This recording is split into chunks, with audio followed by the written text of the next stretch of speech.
कब तक टिकेगी ये?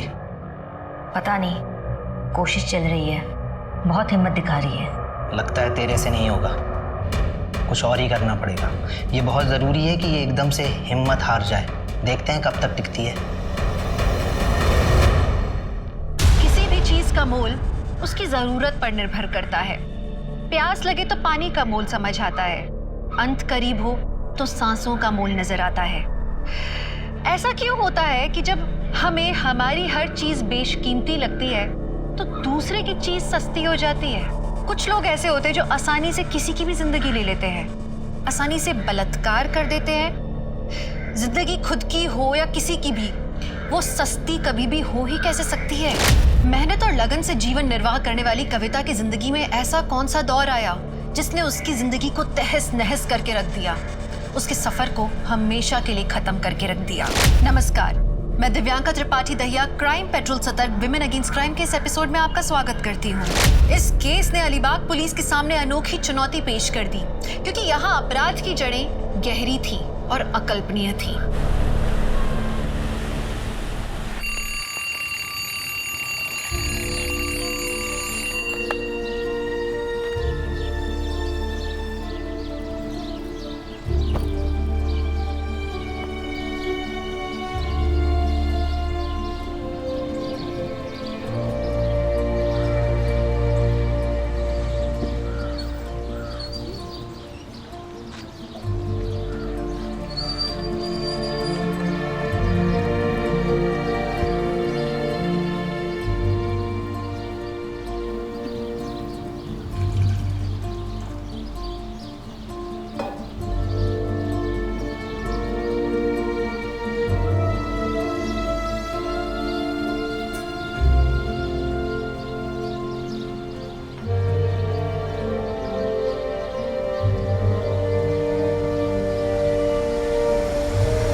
ए पकिया उठ।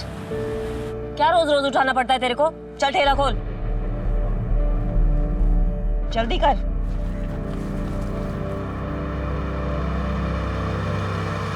मेरी मदद के लिए रखा था तुझे यहाँ पर, लेकिन सबसे ज्यादा ध्यान तेरा ही देना पड़ता है। और कल 2 नारियल का हिसाब कम मिला है मुझे। क्या टाई सुबह सुबह किटकिट कर रही है? तो कौन सा टाइम सही रहेगा तेरे लिए? कब करूंगी किटकिट? 2 नारियल का पैसा चाहिए मुझे, आज के हिसाब में जोड़ देना।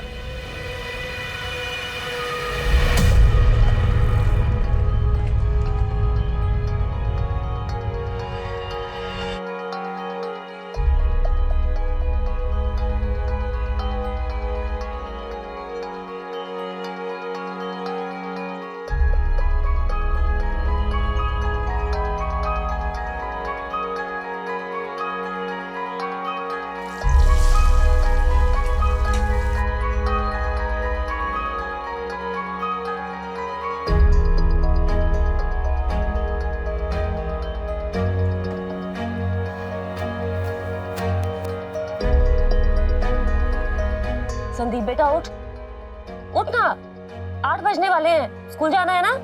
चलो जा, जल्दी कर मेरा बेटा।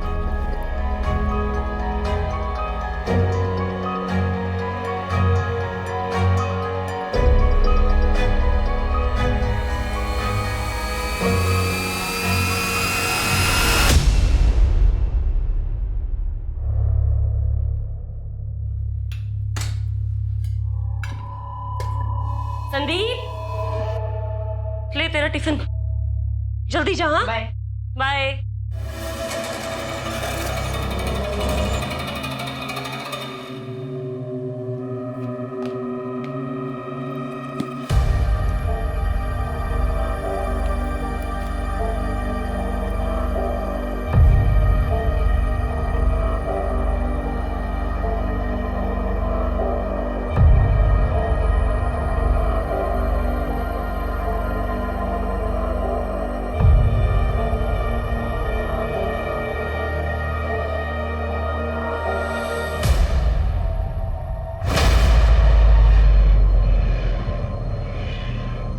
आज देर क्यों हुई कविता? 1 मिनट की भी देरी से कितना नुकसान होता है पता है तुम्हें? कुछ पड़ी ही नहीं औरतों को।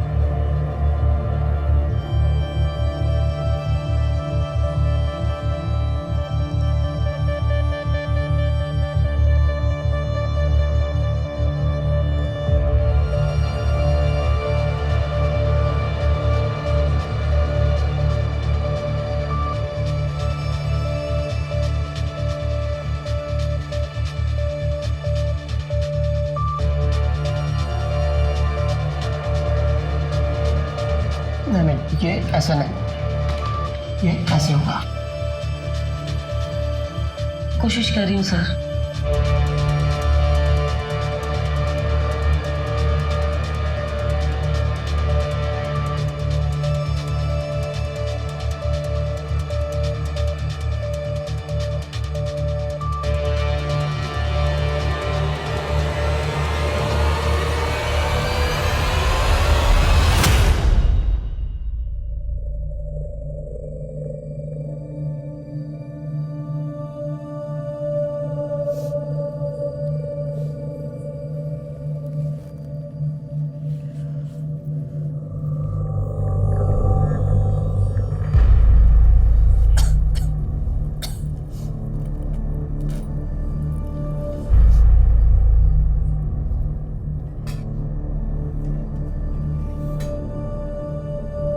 तो वो मैं सोच रही थी कि घर के लिए एक छोटी सी पूजा रखवा लेते हैं। नमक कितना डाला है तूने दाल में? और क्यों करवानी है पूजा? घर की शांति और भलाई के लिए। जितनी अपनी अकल और हैसियत है ना, उतना ही करने का। तो कहाँ से आएंगे पैसे? मैं मैनेज कर रही हूँ ना। और क्यों नहीं आ सकते इतने पैसे? मैं 10वीं पास हूँ। अगर तुमसे शादी नहीं की होती तो और पढ़ती, कोई अच्छी नौकरी करती। अगर मुझे कंप्यूटर सीखने के बाद कोई अच्छी नौकरी मिल जाएगी, संदीप के भविष्य के लिए भी अच्छा होगा ना। तो फिर क्यों मना कर रहे हो तुम? खुद तो क्लास का नाटक छोड़ और पूजा का भी। अपना चल रहा है, सब कुछ ठीक है ना? बस इतना ही बहुत है। लेकिन मैंने पुजारी जी को बोल दिया। अरे तो पुजारी को मैं समझा दूंगा।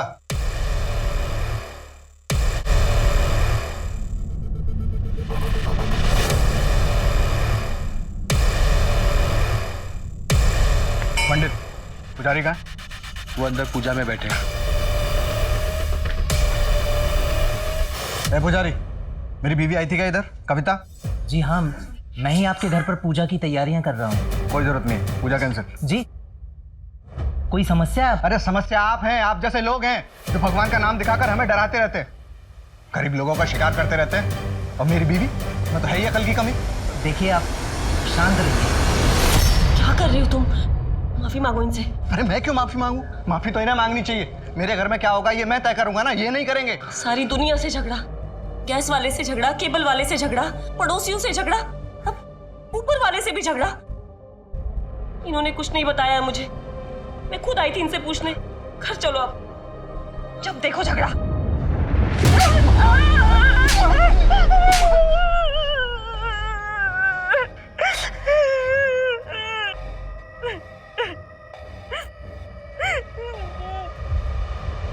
सॉरी। देख, बोला ना सॉरी। तू समझ ना, सॉरी।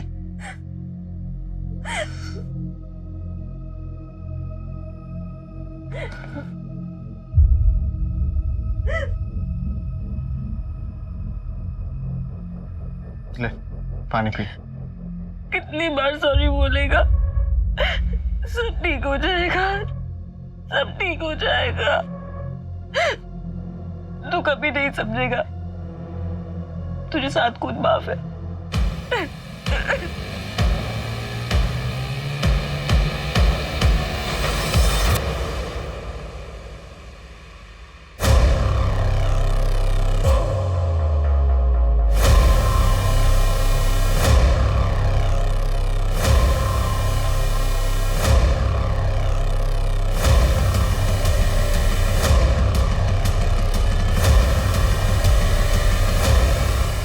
समझेगी?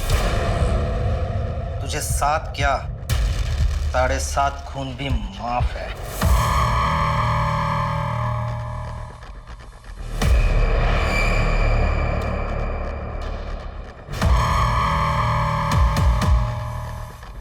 अबे जल्दी कर, जल्दी, मरनी नहीं चाहिए।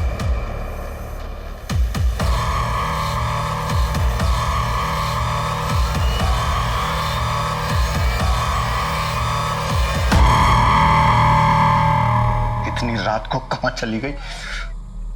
आने दे उसको, तब बताता हूं। तू मुझे क्या घूर रहा है? चल काम कर।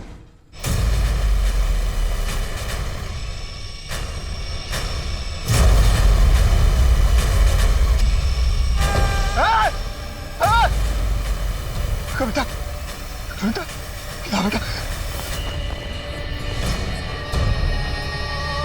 कविता।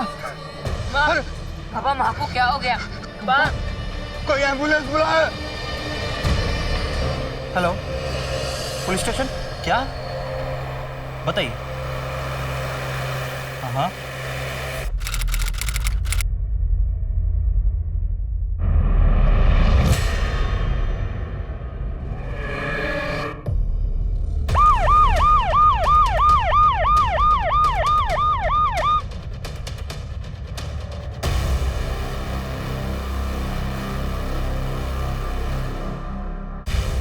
आप यहाँ से कर रहे हैं? आप क्या कर रहे हैं यहाँ पे? 5 घंटा हो गया साहब, 5 घंटे तक पुलिस नहीं आई थी। मेरी बीवी ने मेरे सामने दम तोड़ा। यहाँ फेंक के गए थे गुंडे उसे। और बताए क्या, वो चेहरे ढके हुए नहीं थे। इसका मतलब समझते हैं आप? पुलिस का डर नहीं है उनको। छोटे लोग हैं हम, छोटे लोग। और आप क्या करेंगे? मैं इसका अंतिम संस्कार यही कर दूंगा। आपको रुको इधर। देखिए, आप शांत हो जाइए। हम समझ सकते हैं आपकी बात, हम कहीं फंसे हुए थे। हमारे देश में महिलाओं के साथ अपराध बढ़ते ही जा रहे हैं। हाल ही में महाराष्ट्र के अलीबाग जिले में एक 35 साल की महिला के साथ दरिंदगी के बाद उसे अधमरी हालत में अपने ही घर के बाहर फेंकने का मामला सामने आया है। उसके पति ने पुलिस पर लापरवाही का आरोप लगाया है। मैं एक दिन के लिए छुट्टी पे था, इंचार्ज तुम थे त्यागी, फिर केस पर रिस्पॉन्ड करने में इतनी देरी क्यों? सॉरी सर, वो लॉकअप के अंदर हिस्ट्री लोग दंगा कर रहे थे, उनको संभालने के चक्कर में मैं सर को टाइम से रिपोर्ट नहीं कर पाया। वो लॉकअप में ही थे ना, भागे तो नहीं थे ना? आइंदा जरा समझिए कि प्रायोरिटी क्या है और क्या नहीं। चलिए बताइए, केस की डिटेल्स बताइए। अब तक क्या क्या पता चला है और अब तक आपने क्या क्या एक्शंस लिए? एक बात तो तय है, अगर वो दोनों आदमी ने बॉडी को घर के बाहर फेंका है, उसका मतलब वो घर को और घर के लोगों को अच्छी तरह से जानते हैं। बेटे और हस्बैंड ने क्या बयान दिए? सर, हस्बैंड ने बयान देने से मना कर दिया और बेटे का कहना है कि वो उन दोनों को नहीं पहचानता।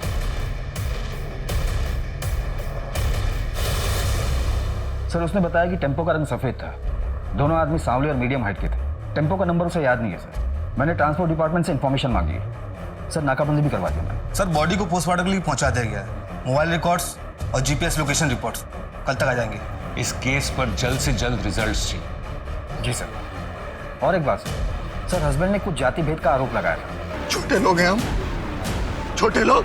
पूछताछ में पता चला कि काफी सिरफिरा किस्म का आदमी है, पत्नी को मारता था, सबसे झगड़ा मोल लेता था। और कुछ दिन पहले तो एक मंदिर के पुजारी का खुलेआम अपमान भी किया था उसने। कोई समस्या? अरे समस्या आप हैं, आप जैसे लोग हैं जो भगवान का नाम दिखाकर हमें डराते रहते हैं। सर, कहीं ऐसा तो नहीं कि पति के व्यवहार की वजह से उसे सबक सिखाने के लिए अपराध किया गया हो? लेकिन इस केस में एक और सवाल कि कविता के साथ इतनी बेरहमी क्यों?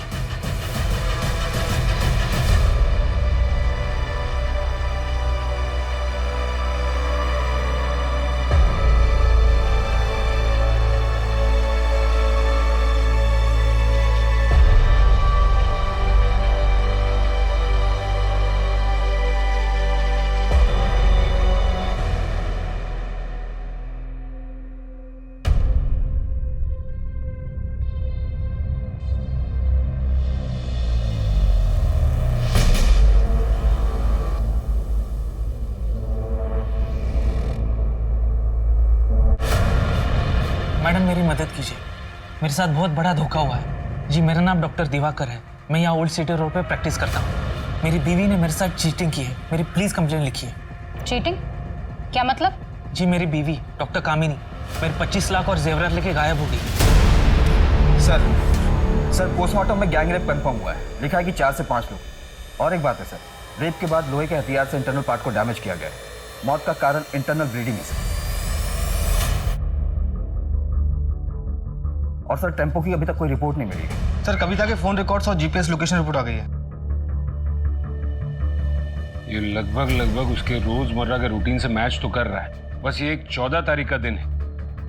उस दिन पैटर्न थोड़ा अलग है। ये देखो 2 बजे के करीब काम से निकलने के बाद और क्लास से पहले वो यहाँ शिवाड़े नगर गई। आलोक पता करो कि वो वहाँ क्यों गई थी और किससे मिलने गई। Okay sir. और सर ये देखिए 14 तारीख को रात को 9:30 बजे कविता वापस पापड़ फैक्ट्री गई थी। लेकिन वो तो वहाँ शाम 5 बजे तक ही काम करती है ना। हाँ सर, यही इन्फॉर्मेशन मिली अभी तक।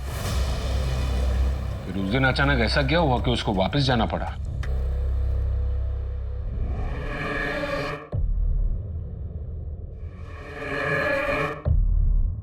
अब हमारा क्या होगा पापा? हमारा सब कुछ तो खाना बना जाके। मुझे नहीं आता पापा। नहीं आता तो सीख ले, क्योंकि इसके अलावा कोई उपाय है नहीं। और हाँ वो पकिया को बोल पैसे देके जाए। ऐसा लगता है तेरा स्कूल भी छुड़वाना पड़ेगा।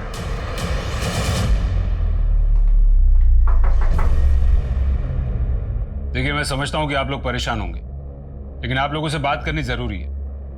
आप समझ रहे हैं ना? आपको किसी पर कोई शक होता तो बता नहीं देता। देखिए मैं आपसे तमीज से बात कर रहा हूं, इसलिए आप भी तमीज से बात करें। आप यहाँ पर कोऑपरेट करेंगे या फिर पुलिस स्टेशन जाकर बात करें? आपकी बीवी के जीपीएस रिकॉर्ड के मुताबिक उस दिन रात को वो घर आई और फिर से रात को घर से निकली और काम पर गई। काम पर? नहीं सर, कविता तो घर पे ही थी। वो तो संदीप फोन लेके गया था रात को 9 बजे। मतलब ये कि हमारे पास एक ही फोन है और वो फोन रात को 9 बजे संदीप लेके गया था बाहर। बोल रहा था दोस्तों से बात करनी। संदीप कब तक आएगा बेटा? माँ मैं आ जाऊंगा ना, अब बच्चा नहीं रहा मैं। ये क्या हो गया तुझे? ए संदीप! उसके बाद मैं 10:30 बजे तक सो गया और तब तक तो कविता घर पे ही थी। फिर संदीप ने मुझे 12:30 बजे जगाया। पापा पापा मम्मी घर पर नहीं है। कहाँ चली गई? हमने थोड़ा वेट किया, उसके बाद मैं उसको ढूंढने बाहर निकल गया, लेकिन फिर वो मिली नहीं। मैं वापस लौट आया। उसके बाद तो आपको सब पता ही। और फिर 2:30 बजे के करीब बॉडी घर के बाहर फेंकी गई। अब सवाल ये है कि संदीप उस रात तुम अपने माँ के काम करने की जगह पर क्या कर रहे थे, और वो भी तब जब वो घर पर ही थी? सच बोलना बेटा।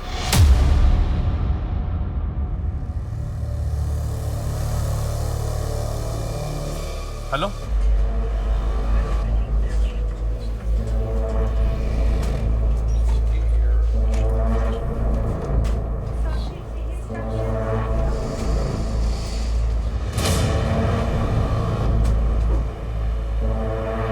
मुझे यहाँ क्यों लाया गया है और मैं यहाँ कैसे? कामिनी ये नाटक करना बंद करो। ये आदमी कौन है और इतना चिल्ला क्यों रहा है? आप इन्हें नहीं जानते?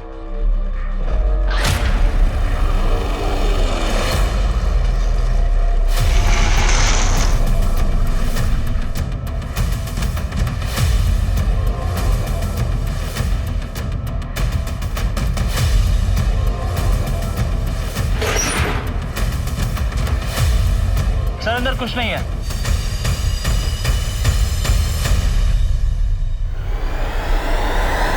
क्यों नहीं रहा? बताना। मैं फिर से पूछ रहा हूँ बेटा, तुम उस रात वहां क्या कर रहे थे? देखो टैलेंट तो इंडिया में भरा पड़ा है, लेकिन अगर इस इंडस्ट्री में आगे बढ़ना है तो बंदे को सिर्फ टैलेंटेड नहीं स्मार्ट भी होना चाहिए। तेरी माँ को लगने लगा है कि जो चाहे वो कर सकती है। कंप्यूटर करना है उसे, सब जानता हूँ। छोड़ने वाली है हम दोनों को। एक नया पति और उसके साथ एक नया बेटा, ये सब चाहिए उसको। पापा आप ये क्या कह रहे हैं? तब कुछ पता है तुझे? कैरेक्टर लेस हो गई है तेरी माँ। नहीं तो पता इतने पैसे कहाँ से आ रहे हैं? पापड़ी बेल रही है या कुछ और कर रही है?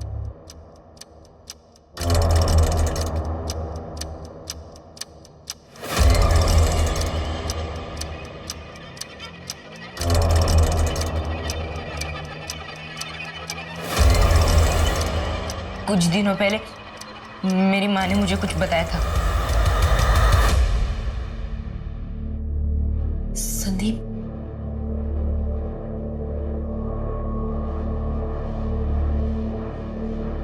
बेटा मुझे हफ्ते में 2 दिन नाइट शिफ्ट करना पड़ेगा। कंप्यूटर क्लास के पैसे भी देने हैं, तेरा भी तो ट्यूशन का फीस बढ़ गया है ना।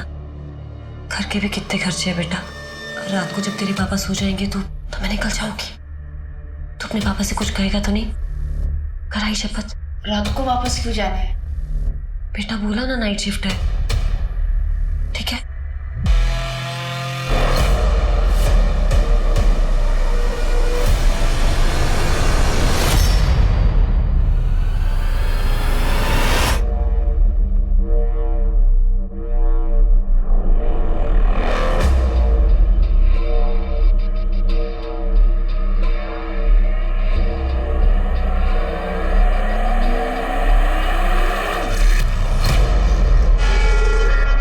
जब माँ ने मेरे साथ नाइट शिफ्ट की बात की तब मैं थोड़ा परेशान हो गया। मैं देखना चाहता था कि वह सच में नाइट शिफ्ट लगती है कि नहीं। मैंने देखा वहाँ नाइट शिफ्ट तो लगती है, पर वो जो देखा वो देखकर मैं वापस आ रहा था और फिर रास्ते में मुझे मेरी माँ मिली।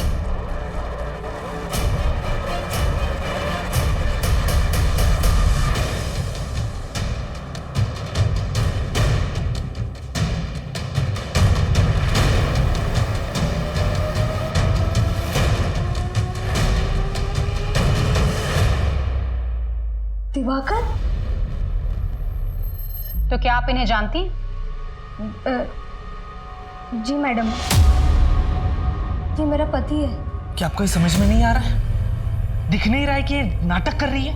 पहले याददाश्त का खो जाना, फिर वापस आना, ये सब इसकी एक चाल है। मेरे घर से पैसे और जेवरात लेकर कहीं छिपा दिए हैं और अब सब ये नाटक करके हमें गुमराह कर रही है। नाटक मैं कर रही हूँ या तुम कर रहे हो? कराड़े, ये सर। वो हिस्ट्री शीटरों की नई वाली फाइल आई? ये सर। सर ये वो फाइल। पापा ठीक कहते हैं कि तुम कैरेक्टर लेस हो, इसलिए वो तुम्हें मारते हैं। और मैं पापा को जाके सब बता दूंगा कि तुम नाइट शिफ्ट करने वाली हो। और मुझे पता है तुम्हें नाइट शिफ्ट क्यों करना है, और मैंने देखा नाइट शिफ्ट पर क्या क्या होता है। बदतमीज, क्या बकवास कर रहा है ये? और क्या देख लिया तूने? अब चुपचाप घर जा और फोन दे मेरा। तूने कहा था तुझे तेरे दोस्त से बात करनी है, अब अपनी माँ से झूठ भी बोलने लगा है। झूठ तो तुम बोल रही हो माँ। संदीप,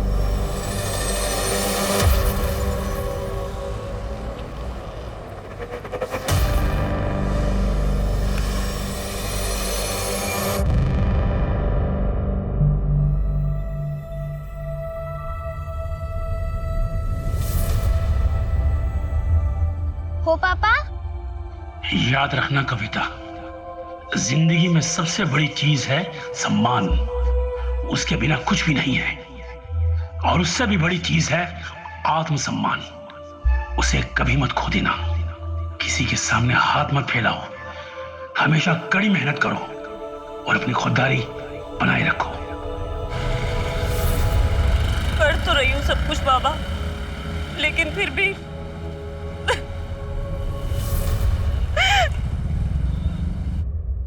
वहां पे जासूसी करता है, शर्म नहीं आई तुझे? पर आपने तो बोला। चुप शोर जी, बस।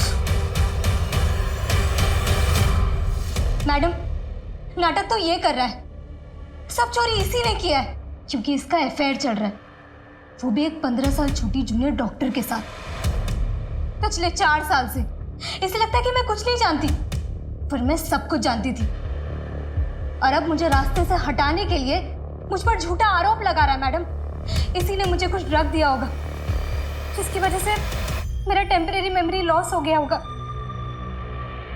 मैडम, ये क्या कंप्लेंट करेगा? आप मेरा कंप्लेंट दर्ज कीजिए के खिलाफ। देखिए, आप लोग पढ़े लिखे लोग हैं, अपने इस प्रॉब्लम का सोल्यूशन अपने घर जाके निकालिए। नहीं मैडम, मैं घर नहीं जा सकती, ये मुझे मार डालेगा। इस बार तो इसने मुझे बेहोशी की दवाई दी है, लेकिन अगली बार मुझे जान ले लेगा। मैडम प्लीज मैडम, मुझे घर मत भेजिए।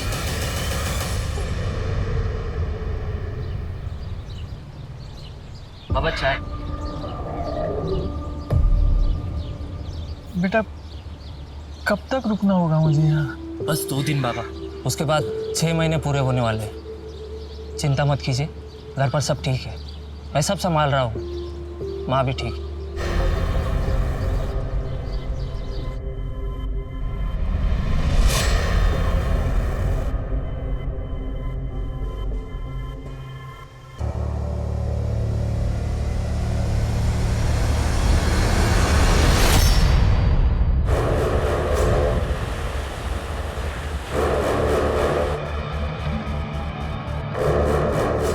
पापा पैसे मांग रहे, 4 दिन से तो तू आए नहीं पैसे देने।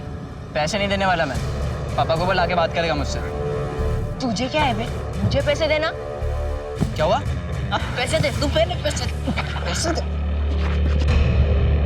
दयानंद खुड़े, अपने आप को पापड़ किंग कहते हो ना? सर छोटा सा बिजनेस है। देवकी सालस्कर, 14 तारीख की रात को, जिस रात को कविता का रेप हुआ था, आप दोनों को ऑफिस में देखा गया था, कॉम्प्रोमाइजिंग पोजीशन में। सर ऐसा कुछ भी नहीं। और किसने बोला आपको? हमें लगा आप कविता के बारे में कुछ पूछना चाहते हैं, इसलिए हम यहाँ आए। और ये सब क्या है? और क्या प्रूफ है आपके पास? अपराधियों को ढूंढने के बजाय आप हमें देख रहे हैं। आपको पता नहीं सर, इस अपराध के कारण मेरा बिजनेस कितना लॉस में जा रहा है। इलाके की औरतों ने काम पर आना बंद कर दिया है और उधर ऑर्डर पे ऑर्डर ले रहा। आप दोनों वहां थे या नहीं? हाँ या ना? और कविता उस रात वहां आई थी या नहीं? कराड़े, इन दोनों को लॉकअप में डालो, याददाश्त ताजा हो जाएगी।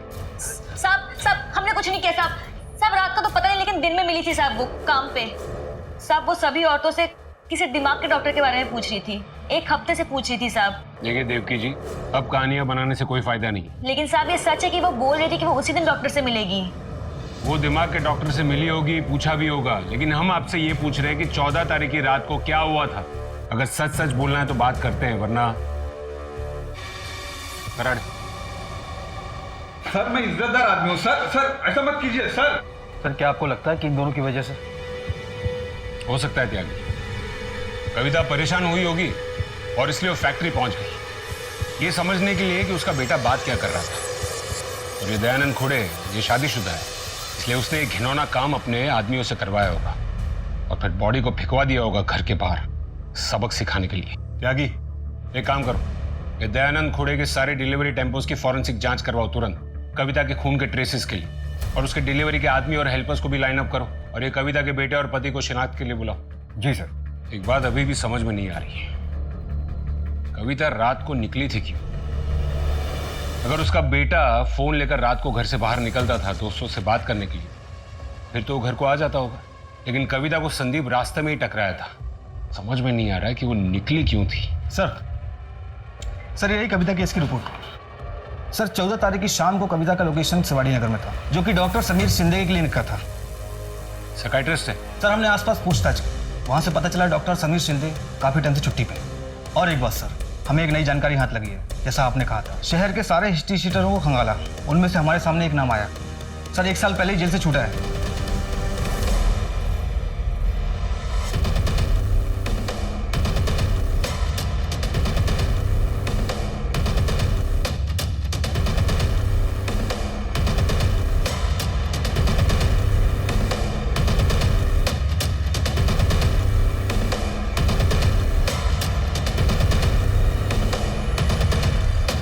ये साहब मेरे को क्यों पकड़ के लेके आए? अब 1 साल पहले तू जेल से छूटा ना, चेन स्नैचिंग, पॉकेट मारी, लंबी लिस्ट है तेरी। और इस बार तो तू बाहर ग्रेजुएट बन के आया, रेप और मर्डर भी करने लगा। वहाँ बड़े दोस्त बनाए कि नहीं? नहीं साहब, मेरे को कुछ नहीं पता, माना कि मैं गलत था। जेल से छूटने के बाद मैं सुधरना चाहता था। बीच के पार मुझे कविता दीदी मिली।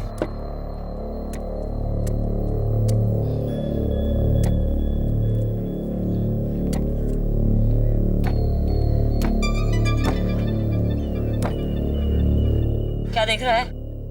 चमदा नहीं है तो काहे को करने का ये धंधा? तेरे से मतलब? ला इधर ला।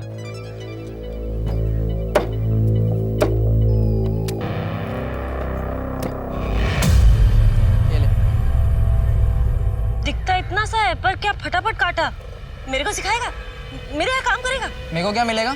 इनाम इनाम मिलेगा एक दिन बहुत बड़ा। दीदी बहुत अच्छी थी, उन्होंने मेरा काम देखकर मुझे अपना ठेला बेच दिया।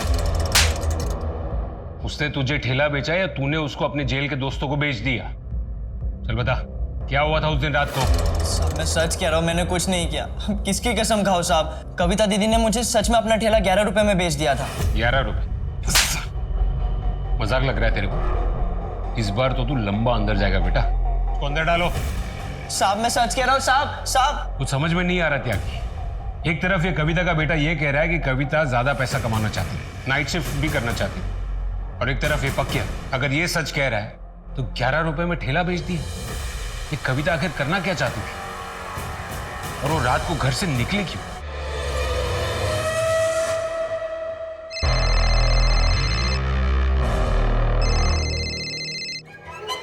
अभी मत निकलना, तुम्हारे रास्ते पर आज रात नाकाबंदी होने वाली है।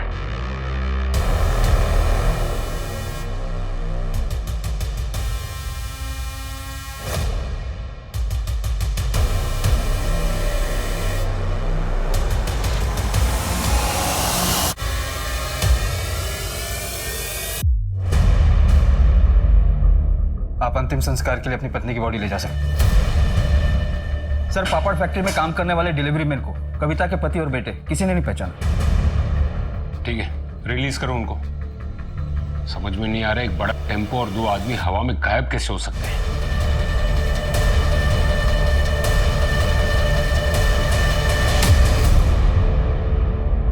देखो कामिनी, क्यों ना हम ये सब कुछ भुलाकर एक नई शुरुआत करते हैं।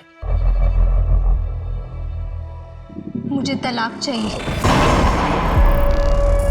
इस बात को हम दोनों जानते हैं कि वो पैसे तुमने लिए हैं। कम से कम उसमें से मुझे आधा तो दे दो। मैं नहीं जानती कि तुम किस पैसे के बारे में बात कर रहे। प्लीज ये घर छोड़ के चले जाओ और उस औरत के साथ ही रहना। सर, वो डॉक्टर जिसे कविता मिलने गई थी, डॉक्टर समीर, उसके क्लिनिक से फोन आया था।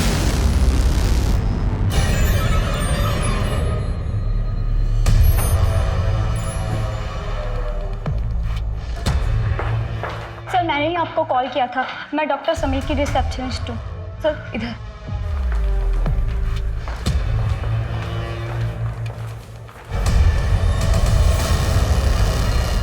इनका कॉल आया था 14 तारीख को। इन्होंने कहा इनको अचानक से गांव जाना होगा तो इनके सारे अपॉइंटमेंट कैंसिल कर दूँ, लेकिन आज मॉर्निंग में पड़ोसी का कॉल आया कि इनके घर से बहुत ज़्यादा बदबू आ रही है। तो क्लिनिक में एक चाबी रहती है इनके घर की, तो मैं वो लेकर यहाँ पर आ गई। डॉक्टर साहब अकेले रहते थे, उनका कोई परिवार नहीं था।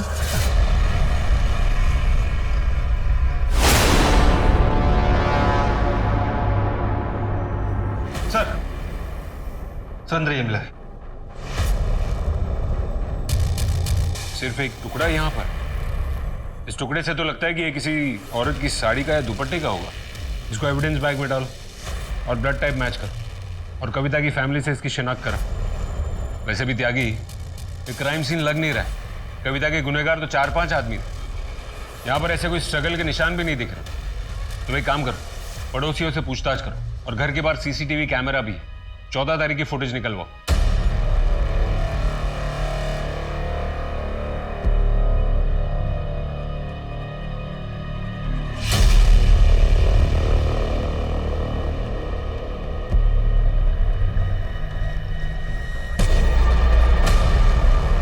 अभी जल्दी कर, जल्दी, मरनी नहीं चाहिए।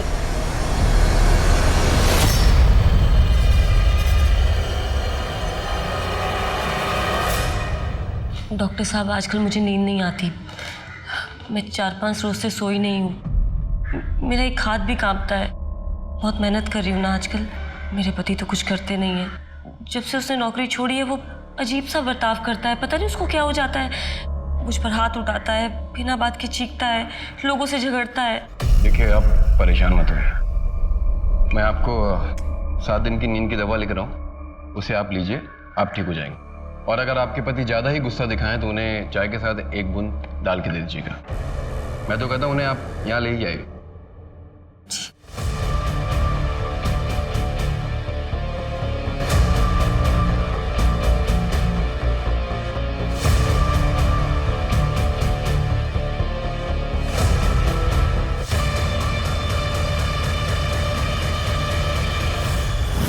मेरे बेटे ने मुझे धोखा दिया, मेरा पैसा लेके भाग गया।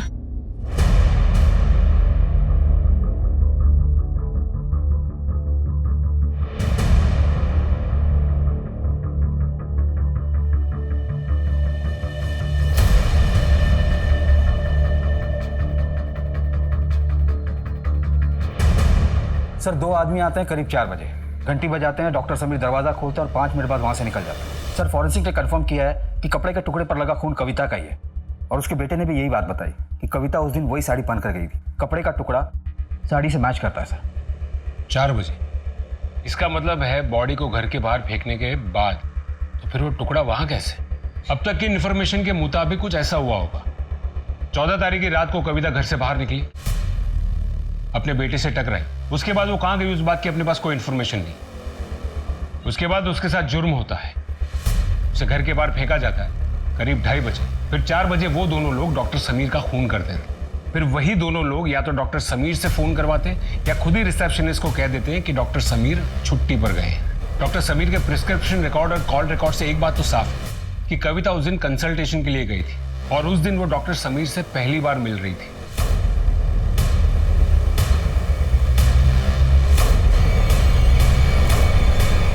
फुटेज में गाड़ी का नंबर क्लियरली दिख रहा है, गाड़ी इसी शहर की है। क्या कि अगर ये दोनों अब तक नहीं पकड़े गए, इसका मतलब इन दोनों ने अब तक बॉर्डर क्रॉस नहीं की। मुझे ये दोनों जेल में चाहिए आज के आज। जी सर। हेलो, संदीप और किशोर पर कड़ी नजर रखना, नहीं तुम वहां से हिलना नहीं, ठीक है?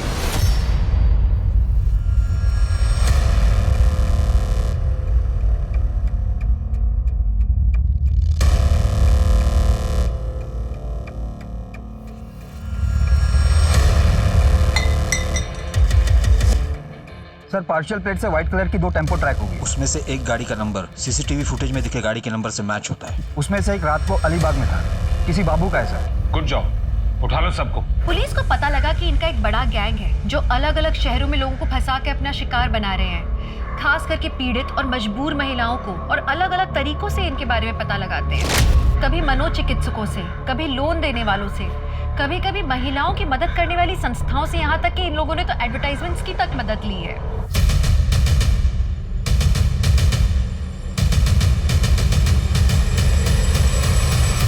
सबसे पहले तो तू ये बता कि रेप और मर्डर करके इतने दिन हमसे बच के तू गायब कैसे रहा?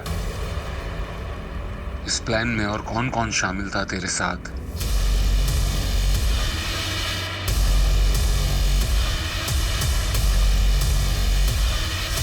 आओ आओ, आखिरकार तुम आ ही गई। मैं कब से इंतजार कर रहा हूं तुम्हारा।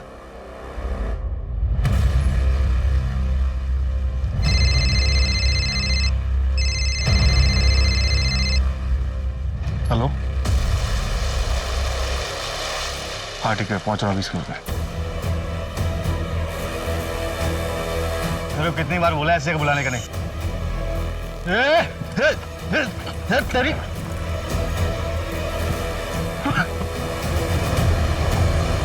शर्म आती तुम्हें अपना ऑफिसर कहते हुए? तुम्हारे जैसे चंद लोगों की वजह से पूरा पुलिस डिपार्टमेंट बदनाम है।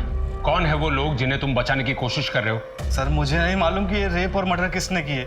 मैं तो कुछ पैसे के लिए बस इन्हें इन्फॉर्मेशन देता था, बस यही कि हमारी नाकाबंदी कहाँ लगने वाली है।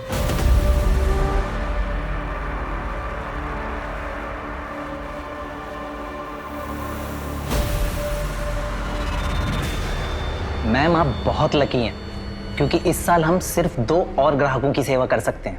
ये देखिए, एक्सक्लूसिव प्रोडक्ट है और हर्बल भी। आप चाहें तो 1 वीक का फ्री ट्रायल ले सकती हैं। मैम आप बहुत सुंदर हैं। कविता तो पैसे वाली नहीं थी। सर हमारे बॉस को कविता बहुत पसंद थी, वो उसे पाना चाहते थे, लेकिन सर वो कभी किसी के साथ ज़बरदस्ती नहीं करते, बल्कि औरतों को इतना मजबूर कर देते हैं कि वो खुद ब खुद उनके पास आती हैं। अलीबाग में हम लोग 1.5 साल पहले ही शिफ्ट हुए। दरअसल नासिक में मामला ज़्यादा गर्म हो गया था, इसलिए यहाँ ज़्यादा कुछ कर नहीं रहे, बस कुछ मजबूर औरतों का सेक्स रैकेट चला रहे हैं। क्या नाम है तेरे बॉस का? सर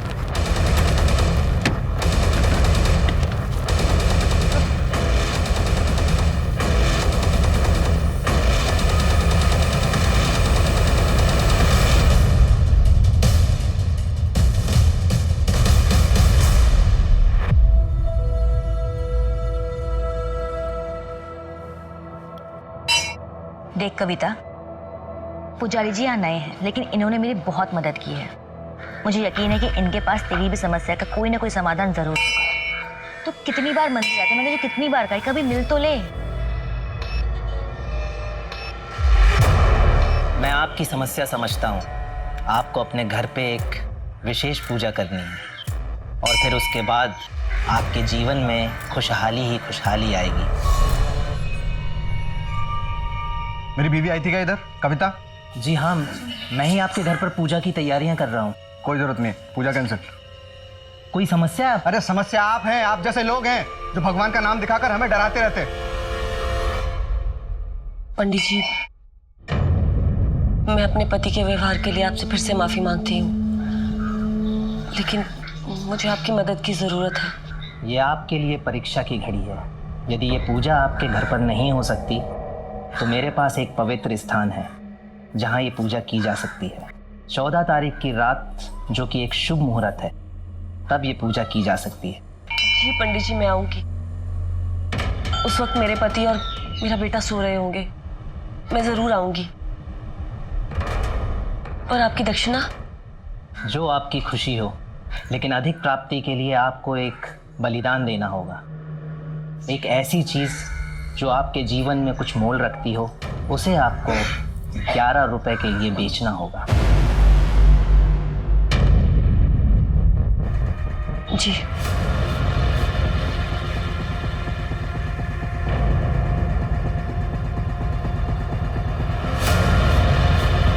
कविता, तू?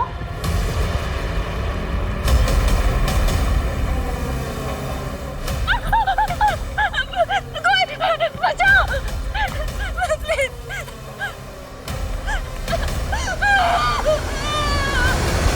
बहुत इंतजार कराया तूने। देख, अगर तू चुपचाप रहेगी तो तुझे सिर्फ मुझे खुश करना पड़ेगा, वरना मेरे सब दोस्तों को। और डॉक्टर समीर को? उसे तो मारना ही था। वो सांगली मेरे गांव से था। उसने मुझे मंदिर में पहचान लिया था।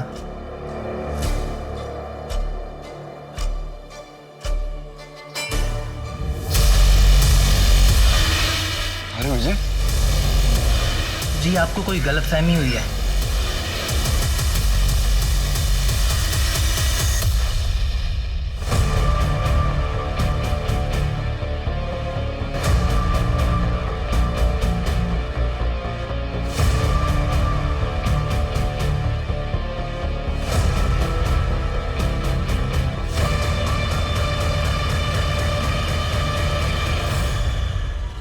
इस पेड़ के नीचे अगर पैसे डाल दो तो दुगने हो जाते हैं। बस आपको 6 महीने के लिए इस पेड़ के नीचे रहना पड़ेगा। ऐसा ही पढ़ा है मैंने। मुझे बहुत जल्दी समझ में आ गया था कि लोगों को बेवकूफ़ बनाना कितना आसान है। मैंने तो अपने बाप को भी नहीं छोड़ा। मजबूरी आदमी को महात्मा नहीं बनाती है, बल्कि मजबूरी आदमी को बेवकूफ़ ज़रूर बनाती है। लालच और मजबूरी एक बहुत ही घातक कॉकटेल है। इस ढोंगी बाबा जैसे चंद लोगों की वजह से समाज में भगवान के प्रति श्रद्धा से अच्छा काम करने वाले लोगों को भी अपराधियों की नजर से देखने लगते हैं लोग, जो कि गलत है। हमारी मजबूरी कभी हमारी कमजोरी नहीं बननी चाहिए, क्योंकि ऐसे समय पर ही लोग हमारी कमजोरी का फायदा उठा के हमें और मजबूर कर सकते हैं, हमें चोट पहुंचा सकते हैं। हमारा विश्वास भी जीवन की तरह अनमोल है। जैसे हम अपना जीवन हर किसी के हवाले नहीं कर देते, वैसे ही अपना विश्वास भी हमें किसी पर बस यूं ही नहीं कर लेना चाहिए। सोच समझ कर इंसान पर विश्वास करें। एक गलत इंसान पे विश्वास, जिसकी बहुत बड़ी और बुरी कीमत आपको चुकानी पड़ सकती है। इसलिए प्लीज सतर्क रहें। सतर्क रहेंगे तो सुरक्षित रहेंगे। आप किसी पर भी आंख मूंद कर विश्वास नहीं करेंगे। इस आशा के साथ मैं दिव्यांका त्रिपाठी दहिया लेती हूँ आपसे विदा। फिर मिलूंगी एक नए केस के साथ। तब तक देखते रहिए क्राइम पेट्रोल, सतर्क, विमेन अगेंस्ट क्राइम। एक औरत पर वार, हर औरत का भार। जय हिंद।